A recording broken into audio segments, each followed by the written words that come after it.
So right now I'm in nature, just talking, chatting to myself.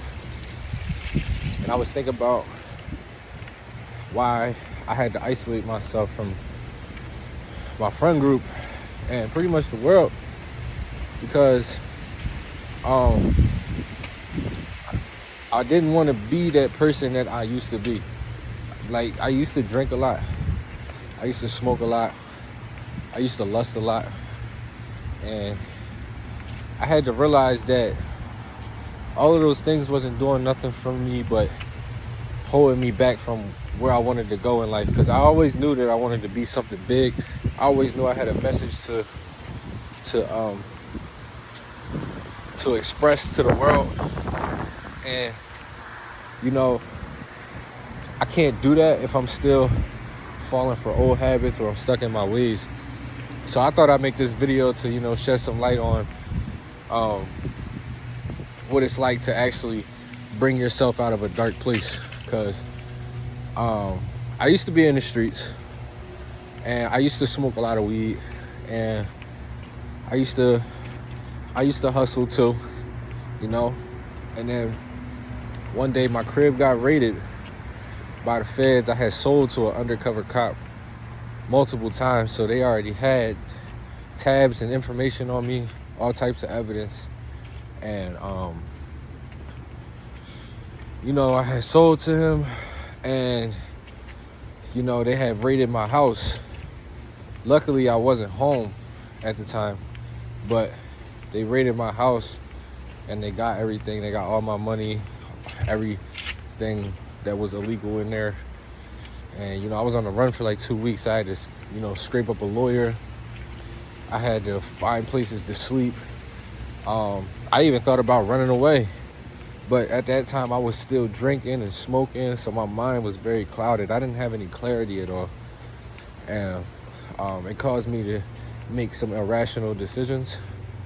And it kind of just led me down a path of faith, I guess, because I really didn't know what to do at that time. So long story short, I ended up turning myself in and up fighting the case for like a whole year. But during that whole year of me fighting that case back in 2022, I believe, 2022, I was getting lit. I didn't know how long I was about to go to jail for.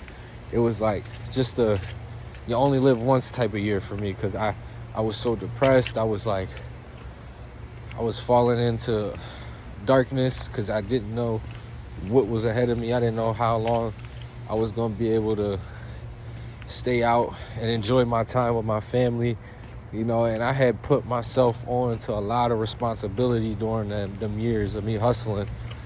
So like I had a lot of debts that needed to be paid, and I was just kind of overwhelmed with like, I'm gonna come home from jail broke as hell. And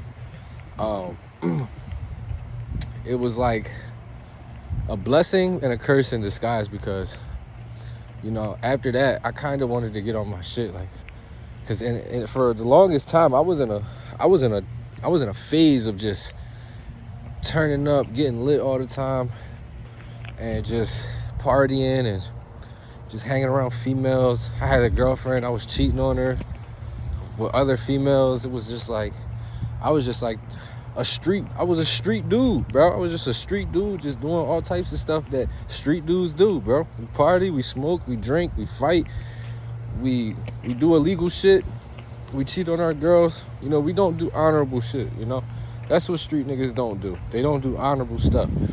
So what really brought me to actually wanting to change my life was the fact that I had my freedom taken away from me. Because I went from living in the most, I guess you could say, powerful life. Like, I could do anything I wanted. I had all the money. I had a way to get around. I had connections. I had everything I could possibly need to be successful. And I literally threw it all away because I felt like I wasn't thinking clearly. Like, I was living in a dream. If you smoke every day as much as I did, and you drink all the time and you party, you kind of just live in a dream. Like, it's okay to live in the moment, but you have to consciously live in the moment. A lot of people don't consciously live in the moment. They just live in the moment and just do things without thinking. You know, I call that subconscious. I call it subconsciously living in the moment. You're not actually conscious about the things you do. You're kind of just there doing shit, experiencing things. You're not actually logically thinking like, okay, if this decision brings this outcome, should I do it or not? Like, you're not questioning the activities of what you're doing when you're living a life of being under the influence. You just do things. You know, whatever sounds good, you go for. Whatever sounds good, you go for, you know? So, long story short, I went to jail. Shit got real spiritual for me. I turned to God. That was the first time I ever had to sit down since I was 13 and be sober and sit in my thoughts and not have anybody to turn to except God. So it was like, at that point, I didn't really know what to do. How you doing? How are you? I'm good. I didn't really know what to do except turn to God. And that's what I did. I turned to God and I learned how to talk to myself, take care of my health. I started reading a lot more books that if I could get access to them, because in jail it was a good, but it was a bad experience. It was literally me starving the first month. I imagine going to jail with your books loaded to the top. You got as much money as you can put on your books in there, and you can't touch it because there's COVID regulations. So I'm in there during COVID. Mind you, I only did 3 months, by the way. But this was the longest 3 months I ever had in jail. Jail, time don't really exist because there's no clocks, there's no calendars, there's only a window and a buzzer beater. The only way you know what time it is in jail, well, at least in the county, I don't know how it is upstate, but at least in the county, the only way you know what time it is in jail is if somebody tells you what time it is or whenever you get your meals. So breakfast is like 6, lunchtime is 10, 11 o'clock, dinner time is 4 or 5. It's the only way you'll be able to tell. So during that phase, like the first month, I was starving. I didn't have no food because they wouldn't let anybody get commissary during that period. And I was literally starving. I was trying to get soups, chips, all the things that I need to keep myself sustained. And I just couldn't get it. So I had to learn to fast. You know, I had to learn to turn to God. I had to learn how to be conservative, you know?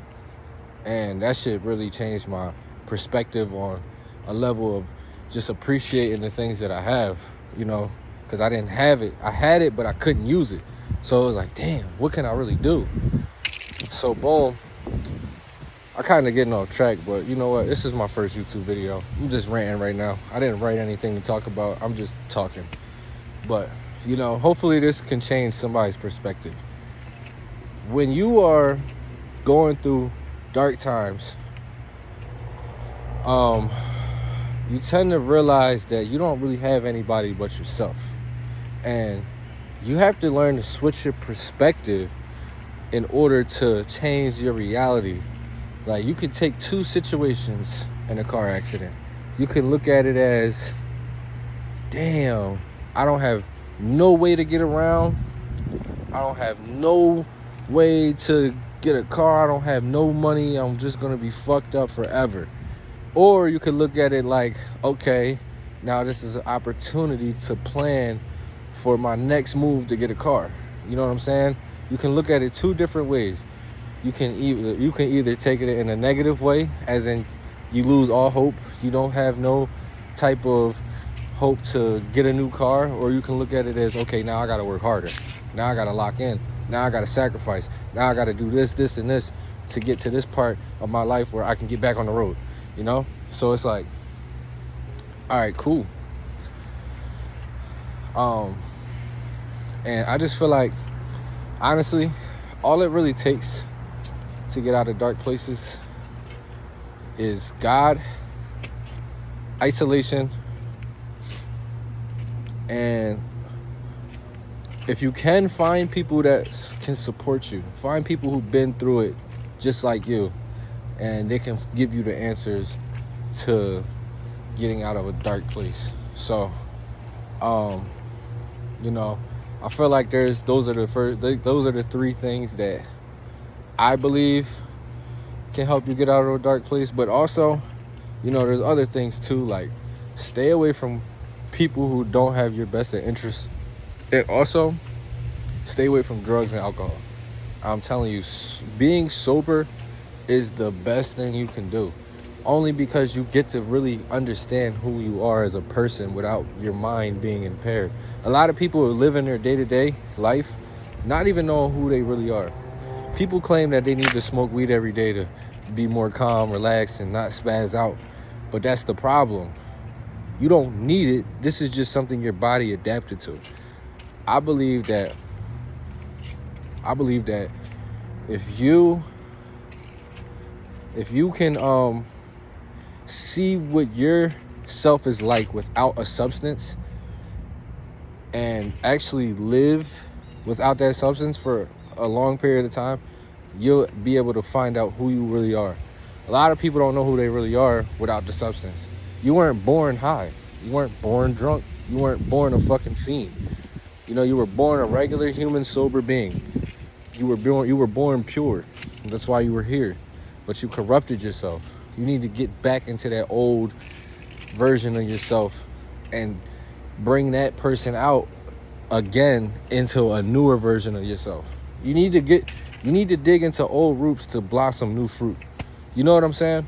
You have to really dive deep into your old self in order to be your best self. And that's really all I got to say in this video. Like I said, this is my first YouTube video. I don't really have no experience making content, but now I want to do it. And another thing is, to get out of a dark place, I highly recommend physical activity. I forgot. This is one of the most important. This is what helped me through a lot of stuff. I can't even believe I forgot about that. Exercise. The gym is not just because you want to work out and feel and look strong. The gym is for your mental health. There's something about working out that keeps your body grounded and brings you back to the moment, So you have to work out. You have to release the real dopamine that you can get over a long period of time. When you release them endorphins when you work out, you feel better than you would if you were smoking weed every day. I'm telling you, it's a healthier high. I feel like everybody in life is just high. When people say they're high off life, they're not lying.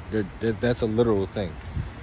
So I believe that you need to have healthier highs. You can be high in a healthy way. There's levels to it. There's negative highs and there's positive highs. You need to focus on the positive high. Journaling, being creative, working out, those are all positive highs that you have to indulge in order to grow as a person. Because smoking weed is a high, but it eventually becomes a low. And that's just real. Eventually, you're going to get to the point in your life where you're like, okay, I need to stop smoking. I've been there. I've done that. I've been smoking since I was 13. I just stopped at 22. I got years on everybody.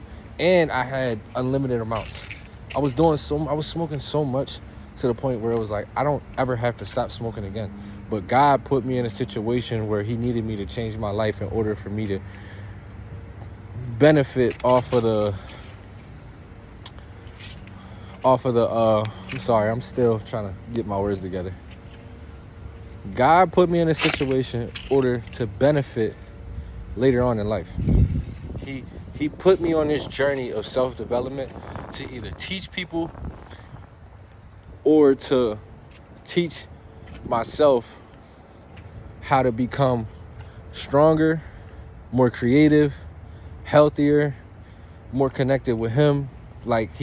There's a reason why I was going through the things I was going through. My life is a movie. I tell people that all the time. I just really am humble about it, and I don't talk about it, but my life is really a movie. I'm really one of them.